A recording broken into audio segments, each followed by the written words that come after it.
10 দিক আলোকিত বিশ্বের প্রতিশ্রুতি নিয়ে।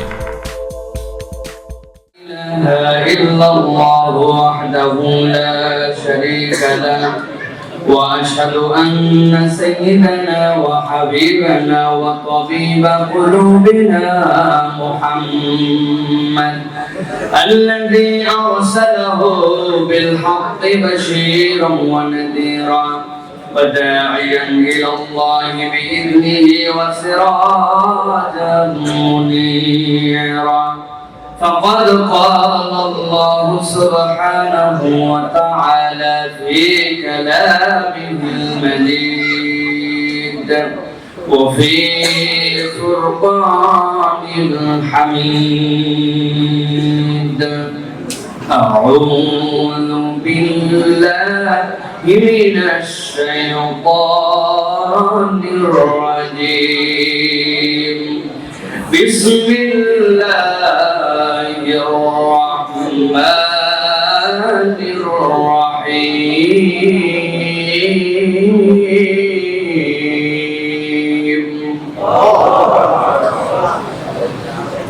إنا أرسلنا نوحا إلى قومه أن أنذر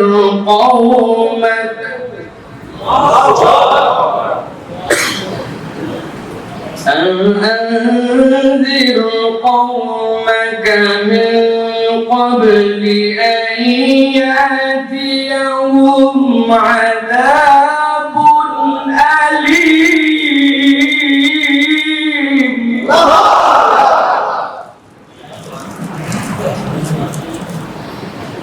قال يا قوم إني لكم نذير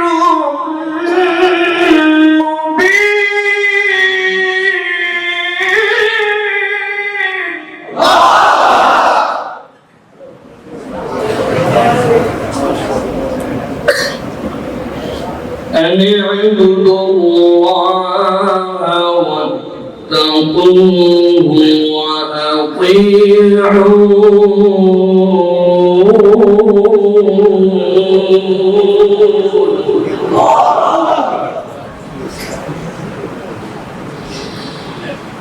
قال يا قوم إني لكم نذير مبين أن اعبدوا الله واتقوه وأطيعون.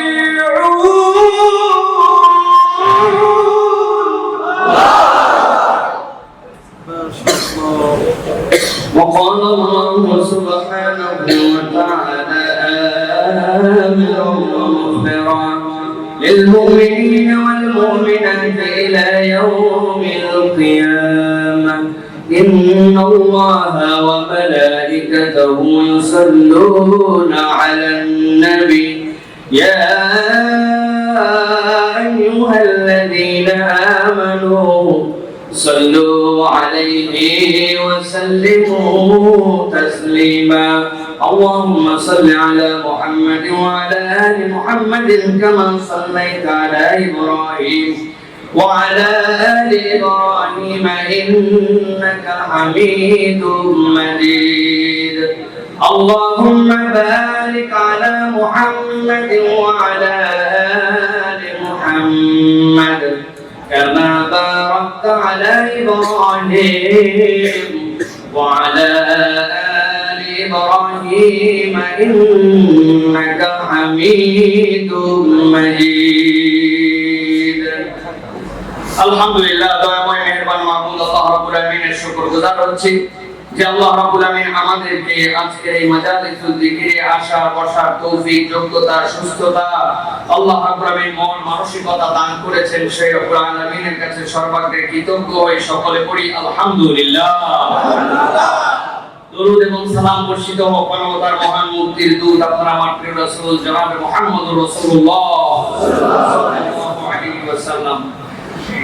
পৃথিবীর অন্যতম শ্রেষ্ঠ দাঈ ইলাল্লাহ, আমাদের বাংলাদেশের জন্য একজন উজ্জ্বল নক্ষত্র, যার পরিচয় নতুন করে দেওয়ার কিছু নাই, আমাদের প্রাণপ্রিয় উস্তাদ ডক্টর প্রফেসর আব্দুল্লাহ জাহাঙ্গীর রাহমাহুল্লাহ কর্তৃক প্রতিষ্ঠিত এই জামিয়াতুস সুন্নাহ, এই আস-সুন্নাহ ট্রাস্ট কর্তৃক আয়োজিত আজকের এই মোবারক মাহফিলের সম্মানিত সুযোগ্য সভাপতি, সম্মানিত প্রধান অতিথি, বিশেষত ফুলফুরা রাহবার, আমাদের সকলের চোখের মণি, বাংলাদেশের অন্যতম শ্রেষ্ঠ দাঈ ইলাল্লাহ, হাজার বছরের ঐতিহ্যবাহী দরবার ফুলফুরার বর্তমান পীর ও মুর্শিদ হযরতুল আল্লামা শাহ সুফি আবু বকর মুহাম্মদ আব্দুল হাই মিশকাত সিদ্দিকী মাদ্দাজিতুল আলিয়া সহ সম্মানিত উলামায়ে কেরাম, ফুদালায়ে ইজলাম, আমার সামনে পবিত্র সম্মানিত মুরব্বিয়ানে ইজলাম, যুবকেরা, স্নেহের ছোটরা, পর্দার অন্তরের মা এবং বোনেরা, একবার সালাম দিয়েছি, আরো একবার দোয়া পাওয়া এবং করার আশায় সালাম নিবেদন করি। আসসালামু আলাইকুম ওয়া রাহমাতুল্লাহ।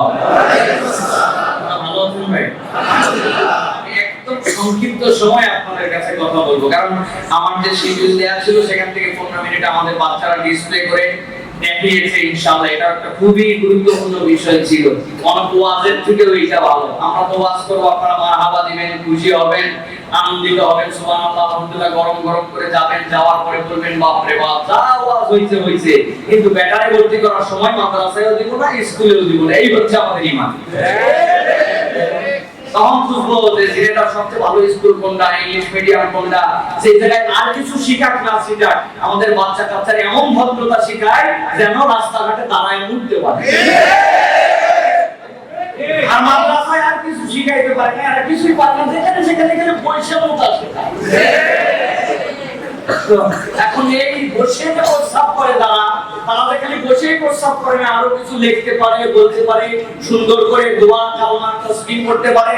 অনেক মুরব্বিদের মাথায় হাত ধরা পড়ে যে বাপ রে বাপ কেমনে এগুলা শিখলো, মনে হয় দুই একজনের নিয়ে এসে ডিসপ্লে দিতে হেভি ট্রেনিং দিয়েছে, ওই জন্য এই মাথার থেকে দাঁড় করাইছে 30 জন, ওই মাথার থেকে দাঁড় করাইছে 30 জন, ডাইরেক্ট দেখে বিশ্বাস করেন আপনারা, ঠিক না? এটাও খুব জরুরি ছিল প্রিয় ভাই। আল্লাহ রাব্বুল আলামিন কবুল করুক তাদেরকে এবং আমাদেরকে দ্বীনের পথে আমাদের বাচ্চাদেরকে দেওয়ার মতো মন মানসিকতা দান করুক, বলেন আল্লাহুম্মা আমিন। আব্দুল্লাহ জাহাঙ্গীর রাহিমাহুল্লাহ স্যারের একটা কথা বলে আমি আলোচনায় ঢুকবো। স্যার বলতেন আমার আব্বাকে সব এলাকার লোকেরা বলছে যে জাহাঙ্গীর বাবা তুমি জীবনে একটা ভুল করলে, তোমার ছেলেটা যে বুদ্ধিমান, যে পড়ালেখায় ভালো, এটা তুমি শেষ পর্যন্ত এই মাদ্রাসায় গেলে স্যারের আব্বা বলছিলেন তোমরা যত ইস আস যাই করো, এই ইস আস আমার ভিতরে ঢুকবে না। আমি যা নিয়ত করছি ও কিছু পারুক না পারুক, ও জ্ঞানবিদ্যা শিখুক, যাই করুক, ওরে আমি মাদ্রাসায় দিছি না। স্যার বলতেন আমার বাপ পকে না, ঠিক না? আমাদের ইসলামী নাম শুনলেই আমাদের নানান ধরনের কথা মনে হয়। আমাদের সাথে এক ভাই পড়তেন পিপিতে, পলিটিক্স এন্ড পাবলিক অ্যাডমিনিস্ট্রেশনে। উনি এখন বাংলাদেশ ব্যাংকের একজন বিশাল অফিসার। উনার বাড়ি ছিল হচ্ছে নীলফামারীর দিকে। এখন উনি নীলফামারীর থেকে যখন আসছেন, আসার পরে এখানে পলিটিক্স এন্ড পাবলিক অ্যাডমিনিস্ট্রেশনে চান্স পাইছে। পাওয়ার পরে এখন গ্রামে গেছে, যাওয়ার পরে লোকজন জিজ্ঞাসা করতেছে, উনার নাম সাইফুল ইসলাম ছিল সম্ভবত। দেখালে সাইফুল তুই কোথায় পড়িস এখন? তো সাইফুল বলছে আমি এখন ইসলামী বিশ্ববিদ্যালয়ে ভর্তি হয়েছি। ওই মহিলারা বলছে আরে এতদিন পর তুই হিন্দুখানা গেলি? এলাকার মানুষের ধারণা যে ইসলামী নাম শুনে এতদিন পর ইসলামী বিশ্ববিদ্যালয়ে ভর্তি হতে শুরু করি, এতদিন পর তুই ফির হিন্দুখানা ভর্তি হলি। এখন এই যে ইসলামী নাম শুনলে আমাদের মোল্লা গন্ধ লাগে, আব্দুল্লাহ জাহাঙ্গীর রাহিমাহুল্লাহ প্রতিষ্ঠানের একটা ব্যতিক্রম, এবং হুজুররাও যে এখন দুনিয়ার খবর রাখে, এটা এখন প্রমাণিত সত্য কথা, ঠিক না? আমাদের সন্তানদেরকে আলেম বানাতে হবে, দাঈ-ইল্লাহ বানাতে হবে, এতে দুনিয়া আখিরাতে লাভ, দুনিয়া আখিরাতে লাভ। আল্লাহ রাব্বুল আলামিন বরকত দিবে, বলেন আল্লাহুম্মা আমিন। প্রিয় ভাইরা, আজকে আমি আপনাদের কাছে সূরা নূহের কয়েকটা আয়াত তেলাওয়াত করেছি। মূলত টার্গেট ছিল আমার যে সূরা নূহের 11টা আয়াতের আলোকে এর মধ্যে আল্লাহ রাব্বুল আলামিন আপনার আমার জন্য কতগুলা ভিন্ন ভিন্ন ডাইমেনশনের শিক্ষা দিয়েছেন। আল্লাহ এর মধ্যে দায়ের গুণাবলী বলেছেন, দাওয়াতের ক্ষেত্রে বাধা কি হবে সেটা বলেছেন, দাওয়াতের ক্ষেত্রে বাধা উপেক্ষা করব কেমন করে সেটা বলেছেন, দাঈ আল্লাহ কোন নিয়ত করে মানুষকে দাওয়াত দিবে সেই সব বিষয়ের একটা 11টা আয়াতের মধ্যে একটা চমৎকার প্যাকেজ আল্লাহ রাব্বুল আলামিন নূহ আলাইহিস সালামকে দিয়েছেন। আমি যতক্ষণ সময় পাই আর 20 মিনিটের মতো সময় আছে, ওই যে 9:40 হবে 10টায় আমার ঠিক হয়েছে, এই 20 মিনিটের মধ্যে আমি সংক্ষিপ্তভাবে কিছু বোঝানোর জন্য চেষ্টা করব। আল্লাহ যদি তৌফিক দেন বলেন আল্লাহুম্মা আমিন। প্রিয় ভাইরা, সবার আগে একটা কথা বলে শুরু করি, যেটা সব জায়গায় বলছি, আমাদেরকে আল্লাহর কৃতজ্ঞ বান্দা হতে হবে। কি বান্দা? কৃতজ্ঞ বান্দা। আমরা যদি এখনো আল্লাহর কৃতজ্ঞ বান্দা না হই, তাহলে আর জীবনে কৃতজ্ঞ বান্দা হওয়ার সুযোগ নাও আসতে পারে। কেমন করে? আন্দাজি তো ঠিক বলে, প্রমাণ নাই আমাদের কাছে। 3টা প্রশ্ন করব, ঝটপট উত্তর দিবেন। আপনারা যারা Europe, America, Canada, Denmark, Sweden, France, Italy এগুলো দেশের নাম শুনছেন, এবার বলেন তো প্রযুক্তি, বিদ্যা, বুদ্ধি, জ্ঞান, আবিষ্কার এগুলাতে বাংলাদেশ আগায় না ওরা আগায়? পৃথিবীর বিভিন্ন ধরনের দুনিয়াকে চমক লাগানো বিভিন্ন ধরনের টিকা, চিকিৎসা, বিভিন্ন ধরনের প্রযুক্তিতে এগুলাতে বাংলাদেশ আগায় না তারা আগায়?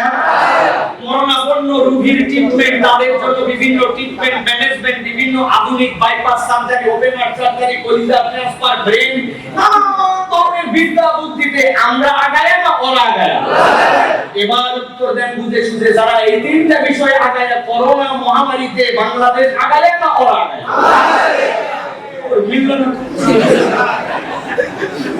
ওরাই ট্রিটমেন্ট দিচ্ছে, ওরাই সুন্দর করে ভেন্টিলেটর আবিষ্কার করছে, এই ভেন্টিলেটর না, আইসিইউ আবিষ্কার করছে, নানান কিছু আবিষ্কার করছে তারা। ট্রিটমেন্ট মানে কি, টিকা মানে কি, প্রযুক্তি মানে কি, সব আবিষ্কার করে আগায়, আবার করোনাতেও আগায়। ব্যাপারটা কি? ব্যাপার বোঝা গেল, আল্লাহ রাব্বুল আলামিন যখন এই জিনিসটাকে আল্লাহ রাব্বুল আলামিন দুনিয়াবাসীর কাছে দিবেন, ওইটা বিদ্যা বুদ্ধি অতিক্রম করে ওইটাকে আপনি মোকাবেলা করে ফেলবেন এরকম বিষয় নয়, বরং আল্লাহ বাংলাদেশকে একটু সতর্ক করার জন্য দিবেন। আর এই সতর্কতার তালিকায় আল্লাহ যাদেরকে রাখছেন তার মধ্যে সবচেয়ে রহম করছেন বাঙালিদের উপরে। আপনি যদি মনে করেন মুখের মধ্যে মাস্ক আর হাত ধোয়ায় আপনি বাঙালিরে পরিষ্কার করবেন, তাহলে আমি বলবো আজকে অনেক মানুষের ওযু ছাড়াই হয়তো এশার নামাজ পড়ছে। একজনও পড়েন, বুঝলাম আন্দাজে কথা বলে আমি প্রমাণ দিচ্ছি। এই যেখানে নামছে বডি নসিমনের থেকে নামি বাথরুম সাথে চলে গেছে, বাথরুমে যাওয়ার পরে সুন্নাত রাস্তার ওই জায়গায় দেখছে যে টিস্যু পেপার নাই, পকেটে দুটো হাতাইছে দেখে নাই, কি করবে বেচারি, ডাইরেক্ট বাথরুম সাথে হাত দিয়ে আর পরে এরপরে শৌচ কাজ করছে। এখন ডাইরেক্ট যদি করে তাহলে হাতের মধ্যে কিছু লাগে কি লাগে না? এর পরিষ্কারের বিধান কি? গন্ধ দূর করার মতো হলে আপনাকে পানি দিয়ে কসলায় কসলায় ধুতে হবে, আপনার পরিষ্কার হয়ে যাবে। না হলে সাবান মারেন, না হলে মাটি মারেন, না হলে ছাই মারেন, তাহলে আপনার সুন্দর হবে। বেচারি কিছুই পারে নাই, ডাইরেক্ট যে হাতে কাম ছাড়ছে ওই হাত দিয়ে কল বন্ধ হচ্ছে। এবার বলেন ওই কল পাক না না পাক? ছিটকানি খুলছে ওই বাম হাত দিয়ে, ছিটকানি পাক না না পাক? ছিটকানি বন্ধও করছে বাইরে আসে আমার বাথরুমের, ওইটা পাক না না পাক? এরপরে এই যে মসজিদে আসছে, আসার পরে বাম হাত দিয়ে কল ছাড়ছে, ওইটা ধোই না এখনো, ডাইরেক্ট কাম ছাড়ার পরে এবার বলেন কল পাক না পাক? বলতেছেন না, মানে সমস্যা আছে নাকি? এরপরে ওযু করতেছে ডান হাতে, অনেকক্ষণ কুলি টুলি সব করার পর এখন যখন দাঁড়িয়ে খেলা এবার বলেন ভাই, এই যাদের আমাদের পাক সাফের জ্ঞান, আমার আল্লাহ যদি আমাদেরকে স্পেশাল রহম না করতেন, আল্লাহ রাব্বুল আলামিন যদি আপনার আমার প্রতি অনুগ্রহ না করতেন, আল্লাহর খাস দয়া না থাকতো, 2021 সালে বাংলাদেশের নাম হতো গোরস্থান দেশ। জানাজা করার লোক খুঁজে পাওয়া যেত না, আমাদেরকে গণখবর দিয়ে দিতে হতো। সেই দয়াময় রহমানুর রহিম আপনাকে আমাকে দয়া করে এখন পর্যন্ত বাঁচায় রাখছেন, সুস্থ রাখছেন। আল্লাহর কৃতজ্ঞতায় এখনো যদি আমরা কৃতজ্ঞ হতে না পারি, তাহলে আর কখনোই কৃতজ্ঞ হতে হবে না। এই জন্য আলহামদুলিল্লাহ আলহামদুলিল্লাহ বলার অভ্যাস আমাদেরকে করতে হবে, ঠিক কি না? হুজুর সারা দেশে যা ওয়াজ করছেন, এই জায়গায় অন্তত আলহামদুলিল্লাহ ওয়াজ করা লাগবে না। ধীরে দাম লোক তো আপনি চেনেন না হুজুর। কেমন আছো? আলহামদুলিল্লাহ। শরীর কেমন? আলহামদুলিল্লাহ। বউ বাচ্চা কেমন? আলহামদুলিল্লাহ। করোনায় কেমন চলতেছে? আলহামদুলিল্লাহ। কোথায় কোথায় আলহামদুলিল্লাহ, ঠিক না? আমি বলি ভাই, Realme meaning of alhamdulillah not only this, এটা একমাত্র আলহামদুলিল্লাহ নয়, আপনাকে এই সময় আলহামদুলিল্লাহর কনসেপ্ট বুঝতে হবে। এখন যুবকদের আলহামদুলিল্লাহ কি হবে, ব্যবসায়ীদের আলহামদুলিল্লাহ কি হবে, একজন বয়স্কের আলহামদুলিল্লাহ কি হবে, আপনাকে বুঝে নিতে হবে। আপনি যদি ব্যবসায়ী হন, আপনার আলহামদুলিল্লাহ হবে আল্লাহ, আগে আমি অকৃতজ্ঞ বান্দা ছিলাম, আগে ওজনের পাল্লা লিখতির পাল্লার মধ্যে ধোঁকাবাজি করতাম, আগে 11টার সময় কাস্টমার আসছে তারপরে মিথ্যা বলছো 30 নম্বর তুই বলির কাস্টমার, বিকাল বেলা তার সময় বলছি কেনা দামে আপনারা দিলাম, লাভ করছে তার উপরে 700 টাকা। আল্লাহ এরকম ধোঁকাবাজি করে করে আমি সারা জীবন ব্যবসা করছি। এখন এই করোনাকালীন মহামারীতে আল্লাহ তুমি আমার মতো বান্দাদের হেফাজত করছো, এখন সব ছেড়ে দিলাম, আল্লাহর মুত্তাকি ব্যবসায়ী হলাম, ধোঁকাবাজি ছেড়ে দিলাম, মিথ্যা কথা ছেড়ে দিলাম, এখন তোমার কাছে আমি ফেরত আসছি। This is the real meaning of আলহামদুলিল্লাহ।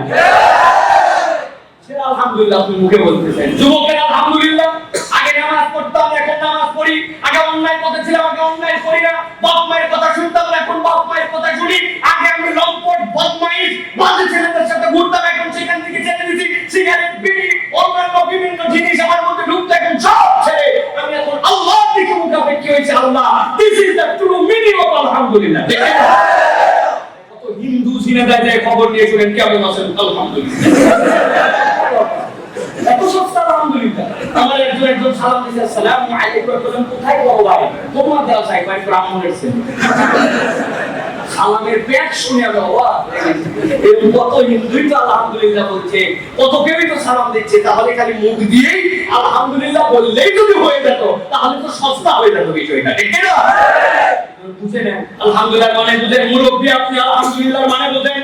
পৃথিবীর কত মুরব্বী মরে শেষ হয়ে গেল, কত কেউ ঈমান ছাড়া এই করোনার মধ্যে চলে গেল, সেই আল্লাহ তুমি এখন পর্যন্ত আমারে বাঁচায় রাখছো।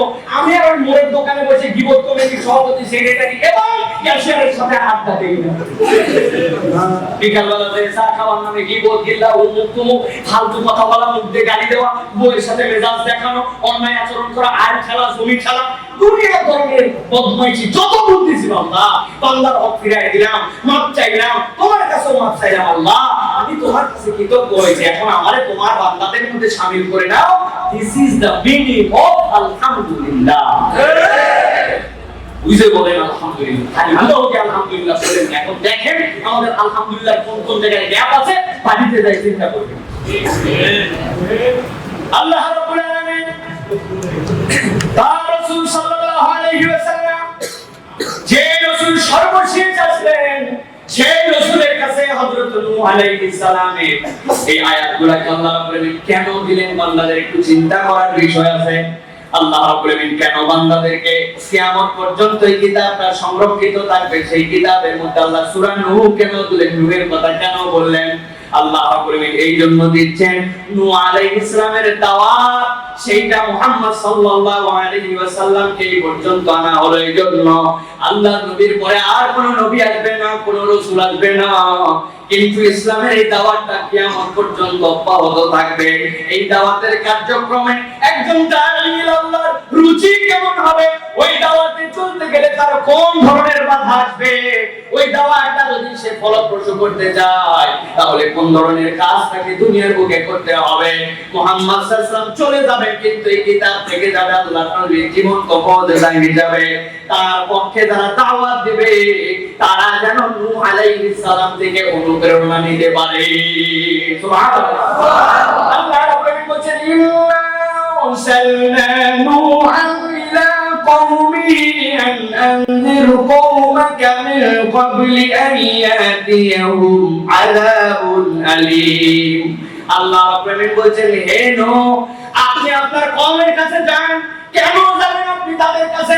একজন দাঈ যেন বুঝে নেয় কেমন সে দাওয়াত দিতে যাচ্ছে, আগে তার অন্তরটা যেন সে পরিষ্কার করে। আল্লাহ বলছেন আপনাকে এই জন্য পাঠানো হচ্ছে আপনার কওমের কাছে, আপনি দাওয়াতটা এই জন্য দিতে চাচ্ছেন। তারা জানে না তাদের সামনে একটা ভয়াবহ দিন আছে, যে এই দিনের ধরা আল্লাহ যদি ধরে ওই দিন বাঁচার মতো কোনো কায়দা কোনো মানুষের থাকবে না। ওই মানুষগুলো যেন ওই দিন আল্লাহর কাছে ধরা না পড়ে, ওই দিন আটকায় না যায়। এই জন্য আল্লাহ রাব্বুল আলামিন ওই বান্দাদের মুক্তির জন্য সতর্ককারী হিসাবে আল্লাহ রাব্বুল আলামিন নূহকে তার কওমের কাছে পাঠিয়েছে। আমাদের শিক্ষা হচ্ছে যখন আমরা কোন দাওয়াতের মিশন নিয়ে যাব, কাউকে যখন কল্যাণের দিকে ডাকবো, তখন আমার মনে ধারণাটা বদ্ধমূল করে দিতে হবে। আমি আল্লাহর পক্ষ থেকে এই বার্তাটা তার কাছে পৌঁছাচ্ছি, এইটা আমার কাজ আমি করছি। কিন্তু আমার আল্লাহ বলেছেন যে মানুষটাই কাজের উপযুক্ত, যে মানুষটাই কাজ বোঝে, ওই মানুষটা যার কাছে দাওয়াত পৌঁছাচ্ছে সে যেন খুলুসিয়াতে কোনো কমতি না থাকে, তার অন্তরটা যেন খালিসান লিল্লাহ হয়। দুনিয়ার মানুষ দাঈ ইলাল্লাহ বলবে, দুনিয়ার মানুষ বড় দাঈ হিসাবে ডাকবে, দুনিয়ার মানুষ বলবে বাবা বা তুমি একটা ভালো কাজ করছো, এরকম কোনো চিন্তা নাই।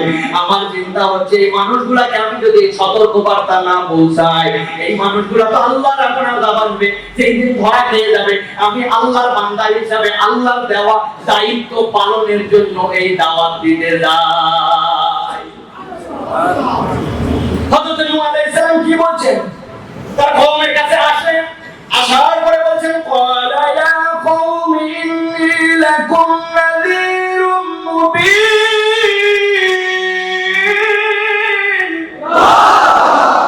নূহ আলাইহিস সালাম আল্লাহর কথাকে ঠিক ঠিক নিজের মতো করে, একটা ছিল প্যাসিভ আর একটাকে অ্যাক্টিভ বানাইলেন তিনি। আল্লাহ বলেন নূহের কাছেই এবার তিনি বলছেন আমি তোমাদের কাছে আসছি। কেন আসছি তোমাদের কাছে? ইন্নী রাসূলুল্লাহি ইলাইকুম, আমি তোমাদের কাছে আল্লাহর পক্ষ থেকে প্রেরিত হয়েছি। কি জন্য? নাযীরুম মুবিন, সুস্পষ্ট একজন দাঈ হিসাবে, সতর্ককারী হিসাবে তোমাদের কাছে আসছি। এই জন্য দাঈ ইলাল্লাহ দ্বিতীয় গুণ হবে, সে যে কাজটা করছে এটা পরিষ্কার করে বলে দিবে। তার এই বক্তব্য দেওয়ার দ্বারা যদি রাজনৈতিক উদ্দেশ্য থাকে রাজনৈতিক উদ্দেশ্য বলে দিবে, টাকা পয়সা কামানোর উদ্দেশ্য থাকলে টাকা পয়সার উদ্দেশ্য বলে দিবে, অন্য যে উদ্দেশ্য থাকুক সেইটা বলে দিবে। আল্লাহ বলছেন প্রকৃত দাঈ ইলাল্লাহ যে মানুষকে জান্নাতের দিকে ডাকবে, সেও তার কনসেপ্ট ক্লিয়ার করে দিবে, পরিষ্কার করে দিবে। আমার দুনিয়ার সব নিয়ামত মিলতে পারে, সেইটা আল্লাহ আমাকে দিতে পারেন, কিন্তু আমি তোমাদের কাছে সুস্পষ্ট করে বলছি আল্লাহর ওই ভয়াবহ আযাব থেকে বাঁচানোর নিয়তে আমি যা বুঝেছি সেই আলোকে তোমাদের কাছে কথা বলতে এসেছি। পরিষ্কার? আল্লাহ রাব্বুল আলামিন বলছেন দাঈ ইলাল্লাহর প্রথম নিয়তের ইখলাসটা কেমন হবে? এরপরে দাঈ ইলাল্লাহ আল্লাহর কাছে কোন ভাষায় তার নিজের পরিচয় জানাবে। এবার আল্লাহ রাব্বুল আলামিন বলছেন দাঈ ইলাল্লাহর মিশন কি হবে, কোন কোন কাজে সে আল্লাহর পথে বান্দাকে ডাকবে, তার মিশনটা কি হবে। আল্লাহ রাব্বুল আলামিন বলছেন আপনি যে তাদের কাছে আপনার মিশন জানান, আনি আইবুদুল্লাহ ওয়াত্তাকুহু ওয়া আতিউন। একজন দাঈ হিসাবে আল্লাহ রাব্বুল আলামিন যাবতীয় বান্দাদের জন্য তিনটা কাজকে এখানে প্রাইম অবস্থার মধ্যে নিয়ে আসছেন, একদম সর্বশেষ। আল্লাহ বলছেন এই তিনটাই হচ্ছে তোমার মূল উসুল। এক নম্বর হচ্ছে আনি'বুদুল্লাহ, কেবলমাত্র আল্লাহরই ইবাদত করতে হবে, আল্লাহ ছাড়া ইবাদত পাওয়ার কোনো হকদার নাই, কেউ নাই। এই কনসেপ্টটা মানুষকে আপনার প্রথমেই পরিষ্কার করে দিতে হবে। আনি'বুদুল্লাহ, আল্লাহ বলেন আপনি যে বলেন তোমাদের প্রথম কাজ কি, তোমাদের এক নম্বর কাজ হচ্ছে মাবুদ হিসাবে আল্লাহকে মেনে নিতে হবে। আল্লাহ ছাড়া কোনো মাবুদ নাই। আল্লাহ আর ওই বান্দার মধ্যে মাবুদ পাওয়ার ক্ষেত্রে কোনো ভায়াবাদম নাই। এই কনসেপ্টটাও আপনাকে পরিষ্কার করতে হবে। তাহলে এক নম্বর দাঈ আল্লাহর দায়িত্ব হচ্ছে আনি'বুদুল্লাহ, আল্লাহর ইবাদতের দিকে আপনাকে ডাকতে হবে, কনসেপ্ট পরিষ্কার করতে হবে। আল্লাহ এবং তার বান্দার মধ্যে এই দাওয়া, এই ডাকা, এই আহ্বান, এই ইবাদতের মধ্যে কোনো রকম ভায়াবাদম নাই। এখানে হচ্ছে আকীদা আসবে আমাদের জন্য। আপনাকে আকীদা পরিষ্কার করতে হবে, শিরক কাকে বলে বুঝতে হবে, উলুহিয়াতের সাথে শিরক কেমন হয়, রুবুবিয়্যাতের সাথে শিরক কেমন হয়, আসমা ও সিফাতের সাথে কেমন করে শিরক হয়, বাকাই বান্দারে না। এইগুলা তো বাংলা, আমি বলি বাংলা শিরক করে। বাংলা শিরক বোঝেন? কোথায় চললেন ভাই? আল্লাহ রাসূলের নামে ঢাকার দিকে রওনা দিয়েছে, দোয়া করি ভাই। আপনি বলেন বাপরে বাপ কি পাক্কা ইমানদার, এই আল্লাহ রাসূল কোন জায়গায় বাপ দেয় না। বুঝছেন আপনি কেমন আল্লাহ রাসূল মানছে? ওনার এই কথা যদি উনি বুঝে বুঝে বলে, আর এই কথার বিষয়ে যদি ওনার ধারণা পরিষ্কার না থাকে, এই কথার দ্বারাও তার ঈমান চলে যেতে পারে। এরকম আমাদের সমাজে অনেক আছে। এই জন্য আল্লাহ বলছেন দাঈ ইলাল্লাহর প্রথম দায়িত্ব হচ্ছে আনি'বুদুল্লাহ, আপনি দাওয়াত দেন, আল্লাহর ইবাদত মানুষকে বুঝায় দেন, মানুষকে বুঝান যে আল্লাহ ছাড়া কোনো মাবুদ নাই, এর মধ্যে কোনো ভায়াবাদম নাই, এটাকে তোমাকে কনসেপ্ট পরিষ্কার করে নিয়ে তোমাকে চলতে হবে। এই জন্য দাওয়াতের প্রথম বিষয় হচ্ছে তাওহীদ বুঝানো। কি বুঝানো? কি বুঝানো? সাত তো কতবার বলে গেছে, বাংলাদেশে কত ওয়াজ আছে, কত কিছু আছে, তাওহীদের ওয়াজ নাই। যে দেশের লোকের 90% লোক তাওহীদ বুঝে না, সেই লোক না বুঝে অনেক সময় শিরক করে বসে, সেই দেশে বাকি দাওয়াত তো অনেক পড়ে। আল্লাহ রাব্বুল আলামিন পরে বলছে দ্বিতীয় তোমাদের জন্য কাজ কি? ওয়াত্তাকু। দ্বিতীয় কাজ হচ্ছে যখন বান্দাদেরকে তুমি দাওয়াত দিয়ে দিবে, ও বান্দারা তোমরা আল্লাহকে ইবাদত হিসাবে, মাবুদ হিসাবে মানো। এই আত্মস্থ যখন বান্দারা হতে শুরু করবে, আপনি মানুষকে বলেন দ্বিতীয় দায়িত্ব তোমাদের হচ্ছে তোমরা আল্লাহ রাব্বুল আলামিনকে ভয় করো, আল্লাহকে ভয় করার মতো ভয় করো। এইটা হচ্ছে একজন দাঈ আল্লাহর দ্বিতীয় গুণ হবে। তারা মানুষকে বোঝাবে, বারবার বলবে, হাজারবার বলবে, কোটিবার বলবে, লক্ষবার বলবে, বলতেই থাকবে। সে মনে করবে এইটাই আমার ব্যবসা, এইটাই আমার কাজ, এইটাই আমাকে করতে হবে। বান্দা যখন আল্লাহকে বারবার বারবার বলবে, বান্দা মানব বান্দা যখন এই কথা বলতে থাকবে, আল্লাহ রাব্বুল আলামিন এই বলার ইবাদতের সওয়াব তাকে দিতেই থাকবে। সুবহানাল্লাহ। এরপর আল্লাহ রাব্বুল আলামিন বলেন তৃতীয় কি লাগবে? 3 নম্বরে লাগবে ওয়াতিউন। 3 নম্বরে তাদের জন্য লাগবে আল্লাহ রাব্বুল আলামিন বলেন আল্লাহর ইবাদত, আল্লাহকে ভয় করা। 3 নম্বর হচ্ছে যেই পয়গম্বর আসবে, ওই পয়গম্বর যে দাওয়াত দিচ্ছেন, ওই পয়গম্বর যে প্রক্রিয়ায় দাওয়াত দিয়েছেন, যেমনে বলেছেন, যেমনে চলেছেন, আপনি যদি আপনার দাওয়াতকে ফলপ্রসূ করতে চান, আপনার কথা মানুষের অন্তরে গেঁথে যাক, এইটা যদি চান, তাহলে রাসূলের ইতাআত করা লাগবে। কি লাগবে? রাসূলের ইতাআত লাগবে। অনেক মানুষ আছে আল্লাহর ভয় করতে রাজি আছে, আরে ভয় করে আল্লাহকে, কিন্তু এমন কাজ করে যেটা আমার নবী বলেন নাই, যেটা আমার নবী করতে বলেন নাই। গত জুমায় আমার একজন এসে এটা কঠিন প্রশ্ন করে আমার বিপদে ফেলা দিয়েছে। আমার বলতে হুজুর, আমাদের একজন মহিলা ইয়া আলিমু ইয়া আলিমু ইয়া আলিমু এইটা 1 লক্ষ বার পড়ছে। এর আগে 3টা বাচ্চা তার পেটে আসছিল, 3টাই নষ্ট হয়ে গেছে। ইয়া আলিমু 1 লক্ষ বার পড়ার পরে এই বাচ্চাটা ঠিক হয়ে গেছে। আলহামদুলিল্লাহ বলতেছেন কেন ভাই? আল্লাহর নামই তো বলছে, আলিম বলছেন, আল্লাহর নাম তো আলিম।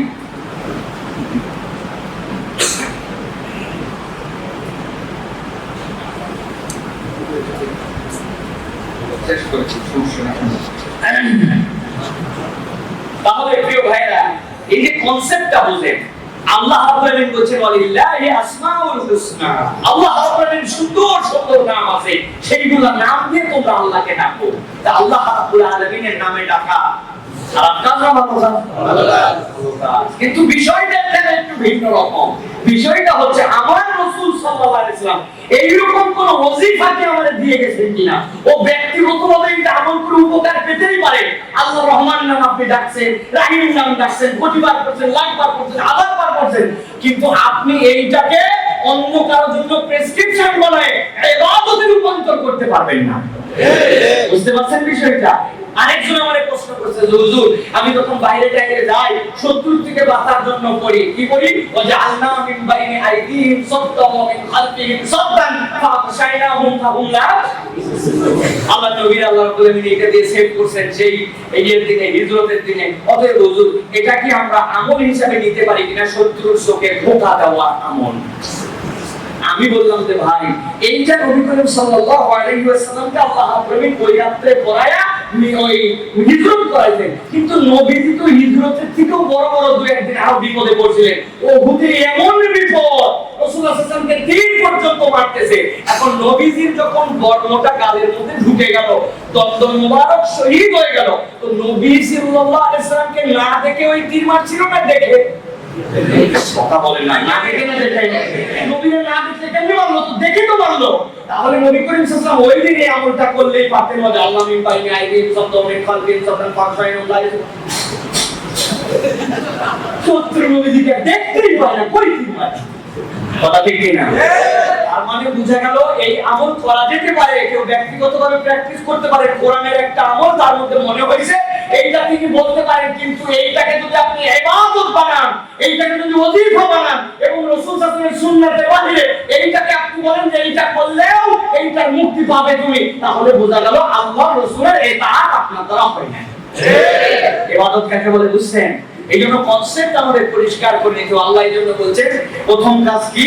প্রথম কাজ হচ্ছে আমি আবুদুল্লাহ, আল্লাহর ইবাদতের দিকে ডাকো। 2 নম্বর ওয়াত্তাকু, তাকে তোমরা ভয় করো, আমার কম তোমরা তারে ভয় করো। আর 3 নম্বর কি ওয়াতিউ, আর আমি যে রাসূল আসছি আমার ইতাআত করতে শুরু করো যদি মুক্তি পেতে চাও।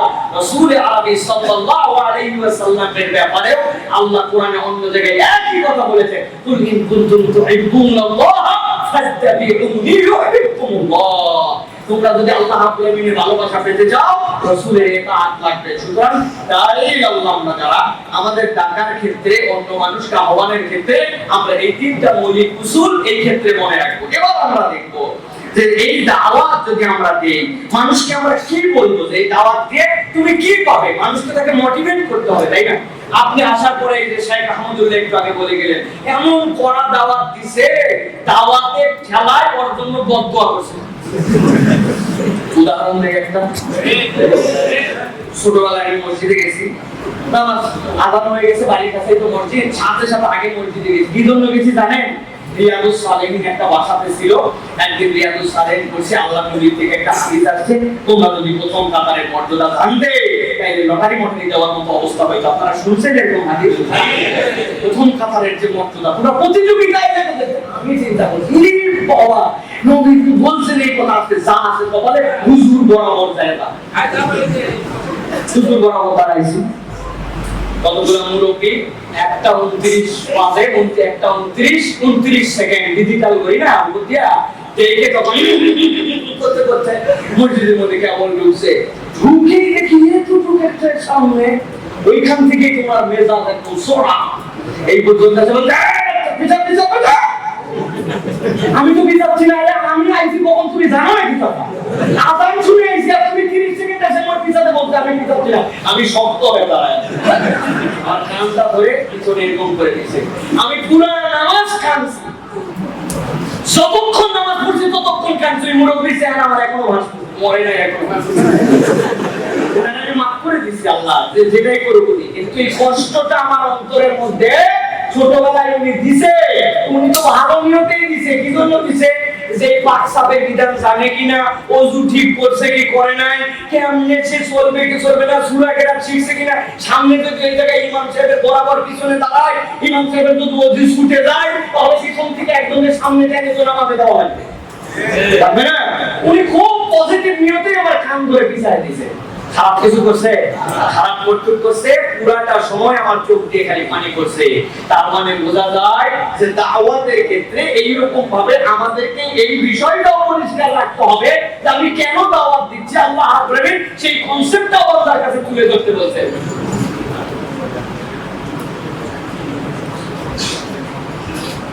আল্লাহ রাব্বুল আলামিন বলছেন তাদের কাছে যে আপনি বলবেন কেন আমি দাওয়াত দিচ্ছি, আমি যে তোমাদের কাছে আসলাম, আমার এই দাওয়াতের দ্বারা তোমাদের কি হবে? আল্লাহ বলেন তাদেরকে বলেন ইয়াগফির লাকুম মিন যুনুবিকুম ওয়া ইউআখিরুকুম ইলা আজালিন মুসাম্মা। ইবনে আশুর রাহমাতুল্লাহি আলাইহি তাফসীর ইবনে আশুরের ভিতরে আয়াতটা খুব সুন্দর করে কতগুলো কনসেপ্ট লিখেছেন। তিনি বলছেন আল্লাহ রাব্বুল আলামিন যে বললেন তোমাদের এক নম্বরে নিয়ামত হবে, তোমাদেরকে যে তিনটা পথে আমি ডাকতেছি, তিনটা পথে যদি মানতে যাও আমি আল্লাহ তোমাদের জন্য কি করব? দুনিয়ার সব মানুষের কামনাই তো একটা, কি কামনা? আমার আল্লাহ যেন আমারে মাফ করে দেয়। যদি আমার আল্লাহ আমারে মাফ করে দুনিয়ার মানুষের আর কিছুই লাগে না, ঠিক কি না? এইজন্য আল্লাহ রাব্বুল আলামিন বলছেন আপনি যে বলবেন ইয়াগফির লাকুম মিন যুনুবিকুম, তোমরা যদি এই তিনটা কথা মেনে নাও আমি আল্লাহর পক্ষ থেকে জানাচ্ছি আল্লাহ রাব্বুল আলামিন তোমাদেরকে সব কিছু থেকে মাফ করে দিবেন, সব গুনাহ আল্লাহ ক্ষমা করে দিবেন। আর দ্বিতীয় কি করবেন? ওয়া ইউআখিরুকুম ইলা আজালিন মুসাম্মা, আল্লাহ বলেন তোমাদেরকে একটা নির্ধারিত সময় পর্যন্ত দেওয়া হবে। আইসারুত তাফসিরের ভিতরে অন্যান্য মুফাসসির ইবনে কাসির সহ বিভিন্ন মুফাসসির বলেন এখানে ব্যাখ্যা দুই ধরনেরই হতে পারে। আল্লাহ বলেন তোমাদের মুহূর্ত নির্ধারিত সময় পর্যন্ত যদি এই কথাগুলো মনে নাও তাইলে তোমরা ঈমানের উপরে থাকবে, আর ঈমানের উপরে আসার কারণে মওত পর্যন্ত আল্লাহ তোমাকে ওই ইস্তেগফারের উপরে রাখবেন, ক্ষমার উপরে রাখবেন। আর কেউ কেউ বলছেন আল্লাহ রাব্বুল আলামিন তোমার এই ক্ষমার ঘোষণাটা মৃত্যুর আগ মুহূর্ত পর্যন্ত রেখেছে। বান্দা যখনই আল্লাহর কাছে ফিরবে, যখনই তিনটা বিধান মেনে নেবে আল্লাহ তখনই তারে মাফ করবেন। আল্লাহ বলছেন এটা অব্যাহত। এরপর আল্লাহ রাব্বুল আলামিন বলছেন আপনি জানাই দেন ইন্না আজালাল্লাহি ইযা জাআ লা ইউআখখারু লাউ কুনতুম তা'লামুন। ও দুনিয়ার মানুষ, তোমরা তো জানো না কখন দুনিয়ার থেকে তোমাদেরকে চলে যেতে হবে। আল্লাহ পরোক্ষভাবে এই জায়গাতে ভয় দেখাচ্ছেন। একটা কি বলতেছেন আল্লাহ, যেই দিনটা আহ্বান তোমাদেরকে দেওয়া হলো, সেই দিনটা পথ তোমাদেরকে অনুসরণ করতে বলা হলো, তোমার মৃত্যুর খবর তুমি জানো না বান্দা। এইটা শোনার সাথে সাথে তুমি মেনে নাও, এইটা শোনার সাথে সাথে তুমি বাস্তবায়ন করার চেষ্টা করো। কেননা কখন মৃত্যু চলে আসবে তুমি জানো না, আর মৃত্যু আসার সাথে সাথে তোমার তওবার দুয়ার বন্ধ হয়ে যাবে। এই জন্য আল্লাহ বলছেন দাঈলাল্লাহ এই আহ্বানগুলো নিয়ে যাবে মানুষের কাছে আদর করে বলবে দুনিয়ার মানুষ তুমি কিছু নাও পেতে পারো, আমার এই দাওয়াত দ্বারা দুনিয়ার তোমার কোনো কল্যাণ নাও হতে পারে, তোমার কোনো কিছু আমি করে দিব এরকম কিছু বলতেছি না ভাই। কিন্তু তুমি যদি আল্লাহর ইবাদত করো, আল্লাহর যদি ভয় করো, আর আল্লাহ রাব্বুল আলামিনের রাসূলকে যদি অনুসরণ করো, আল্লাহ একটা নিয়ামত দিবেন আমি গ্যারান্টি দিলাম। তুমি মৃত্যুর আগের মধ্যেও যদি মেনে নাও আমার আল্লাহ তোমারে মাফ করে দিবে। প্রিয় ভাইরা, এরপরে আমরা যদি দেখি তাহলে এখন আমরা দেখতে শুরু করব যে একজন দাঈর আল্লাহর দাওয়াতের ক্ষেত্রে কনসেপ্টটা কি রকম হইলো বুঝলাম। এরপরে দাওয়াত কেন দিতে হবে বুঝলাম, দাওয়াত কি কি বিষয়ে দিব তাও বুঝলাম, দাওয়াত দিচ্ছি কেন মানুষকে বুঝাবো তাও বুঝলাম। এবার আল্লাহ বলতে শুরু করবেন এই দাওয়াতের ক্ষেত্রে 7 ধরনের চরিত্র আছে। এই 7 ধরনের চরিত্র তোমার সামনে আসবে। কয় ধরনের চরিত্র? সাদের কাছে আমি দাওয়াত দিতে যাচ্ছি, এখন আমরা বলি না খাত কারা অমুক তমুক। আল্লাহ এখানে যে এত বিউটিফুল করে বর্ণনা করেছেন যে এই দাওয়াতের ক্ষেত্রে আমাদের জন্য বাধাগুলো কি হবে, কেমনে দাঁড়িয়ে আল্লাহ এগুলো উঠবে। অনেক কথা ভাই, কিন্তু আলহামদুলিল্লাহ আজকের মতো আমার কথা এখানেই শেষ করে দিতে হচ্ছে। তার কারণ হচ্ছে আজকের যে মাহফিলটা হচ্ছে এতেই আমরা খুশি আছি কিনা ভাই? এই যে ময়দানের মাহফিলটা হচ্ছে এতে খুশি না দাদা? আমাদেরকে প্রশাসন থেকে সুন্দর আমাদের জন্য ইন্তজাম করা হয়েছে।